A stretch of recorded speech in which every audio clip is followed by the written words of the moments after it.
The howls were dying away.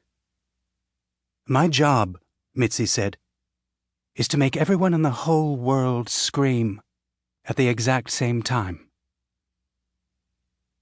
Instead of a lawyer, Foster called his group leader Rob. The police weren't even real police. They only worked at the airport. As for Foster, he'd only touched the little girl. A crime it was a stretch to call.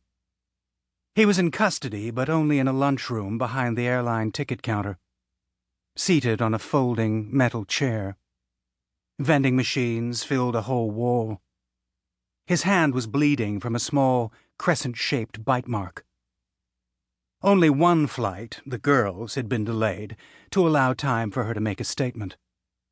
He asked the fake police to return his phone, and he showed them a screen capture. They had to admit there was a resemblance between the man from the web and today's pervert. The pervert who'd been with the little girl. One fake officer, the guy, asked where Foster had gotten the image, but it wasn't as if Foster could really say.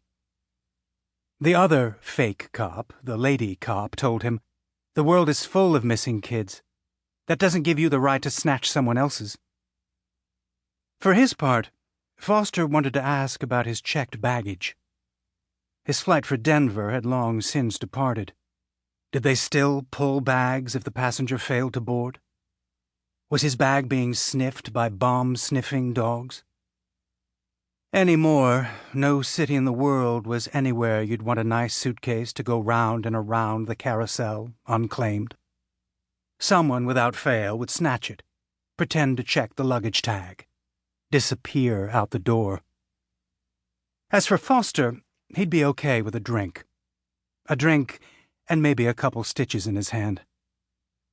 Before the skirmish, he'd only downed a couple martinis at the concourse bar. He hadn't finished his third when he'd first seen the little girl. What drew his stare was Lucinda's auburn hair, cut shorter than he remembered, so that it only grazed her little shoulders. A girl the same age as Lucinda when she'd disappeared 17 years before. At first, he wasn't thinking. That's not how the human heart works. He knew in his head how age progression worked. The pictures on milk cartons, how every year they computer-age the kids until adulthood, and then only every 5 years after that. Experts used photos of the mother, her aunts, any female relations, to approximate a new her every 5 years. There, in any supermarket between the Ready Whip and the Half and Half, Lucinda would be smiling from every carton in the dairy case.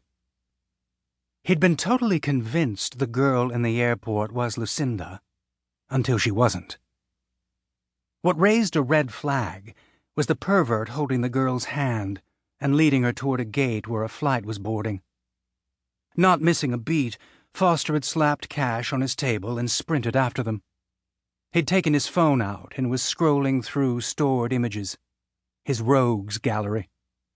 The pixelated faces with unmistakable neck tattoos, or the full-on face shots of sweating child molesters. The lowlife, the one leading the little girl, looked to be some Scooby-Doo type. A hemp-headed, shaggy-haired burnout wearing flip-flops. Foster circled, weaving from side to side to get different angles as he snapped photos. Ahead of them, the gate agent was checking in passengers at the entrance to a jetway. The burnout throwback had presented 2 tickets, and they were gone through the gate. The last passengers to board. Out of breath from running, Foster had reached the agent and said, "Call the police." The agent had stepped into his path, blocking the entrance to the jetway.